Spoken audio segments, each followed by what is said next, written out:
ఎన్నికల బ్యాండ్ల వివరాలు బహిర్గతం చేయాలని ఎస్బీఐ ప్రధాన బ్రాంచ్ వద్ద సిపిఎం ధర్నాలో సిపిఎం జిల్లా కార్యదర్శి ఎం జగ్గునాయుడు మాట్లాడుతూ ఎన్నికల బ్యాండ్ల వివరాలు మార్చి 6 నాటికి బహిర్గతం చేయాలని గత నెల 15వ తేదీన సుప్రీంకోర్టు భారత స్టేట్ బ్యాంకు ఆదేశించింది. రాజకీయ పార్టీలకు ఎన్నికల బ్యాండ్లు విడుదల చేయడం రాజ్యాంగ విరుద్ధమని, దీనిని తక్షణమే నిలుపుదల చేయాలని సుప్రీంకోర్టు చెప్పింది. మోదీ ప్రభుత్వం 2019 నుండి ఈ ఎన్నికల బ్యాండ్లు విధానం తెచ్చింది. ఏ రాజకీయ పార్టీకి ఎంత విలువ కలిగిన బ్యాండ్లు ఇచ్చారో వివరాలు తెలియజేయమని అడిగితే మోదీకి భయపడి ఎస్బీఐ ఉన్నత న్యాయ వ్యవస్థ ఆదేశాలను ధిక్కరించడం అన్యాయం. భారతదేశ అత్యున్నత న్యాయస్థానం ఎన్నికల బాండ్ల విషయమై ఎస్బీఐకి స్పష్టమైన ఆదేశాలు జారీ చేసింది.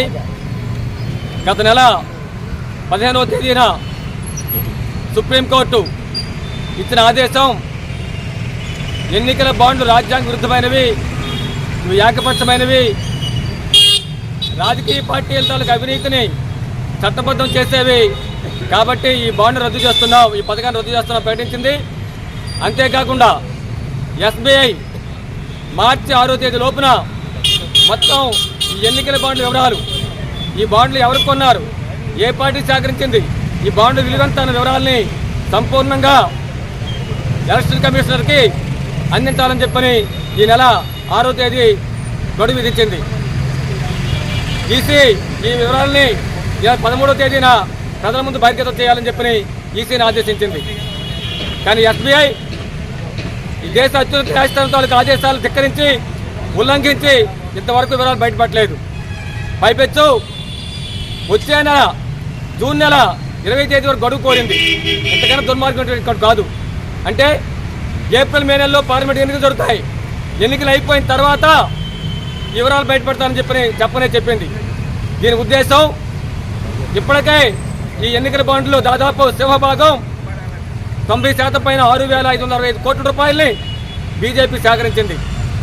ఈ బీజేపీకి కార్పొరేట్లకి లింక్ ఉందని చెప్పినది దేశం కోడేకి వస్తుంది. కాబట్టి కార్పొరేట్ల ప్రయోజనాల కోసం ఈరోజు బీజేపీ ప్రభుత్వం ప్రయత్నం చేస్తుంది. కాబట్టి కార్పొరేట్లు సంపన్నులు ఈరోజు బీజేపీకి ఎన్నికల బాండ్ రూపంలో 1000 కోట్ల కట్టబెట్టారు. ఆ వివరాలు బయటపడతాయి, వీళ్ళు కన్నుల దొంగలు దొరుకుతారు అనేటువంటి ఒక ఆందోళనతో ఈరోజు కేంద్ర ప్రభుత్వం ఎస్బీఐ అధికారుల మీద ఒత్తిడి తీసుకొచ్చి ఈ బాండ్లు ప్రకటించకుండా ఆపే కార్యక్రమం చేస్తుందని చెప్పని ఈరోజు మాత్రం అభియోగం. ఇప్పటికైనా సరే ఎస్బీఐ సుప్రీంకోర్టు ఆదేశాలు పాటించి తక్షణమే ఎన్నికల బాండ్ విడుదల చేయాలని చెప్పని, బహిర్గతం చేయాలని చెప్పని మేము డిమాండ్ చేస్తూ ఉన్నాం.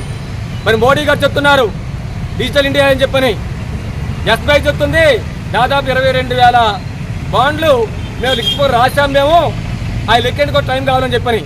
మోడీ గారు డిజిటల్ ఇండియా అంటున్నాడు, ఈయన చిట్టా రాసామని చెప్పి ఎస్బీఐ అంటారు.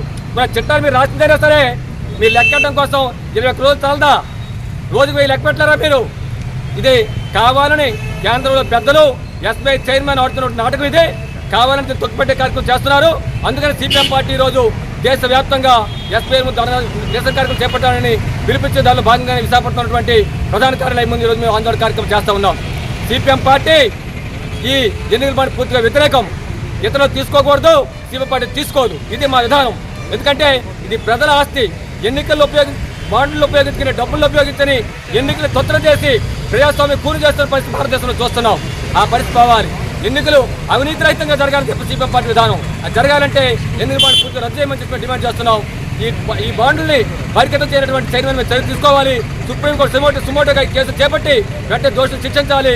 బాండ్లు వెంటనే ప్రకటించే చర్యలు చేపట్టాలని చెప్పని మీ ద్వారా డిమాండ్ చేస్తూ ఉన్నాం.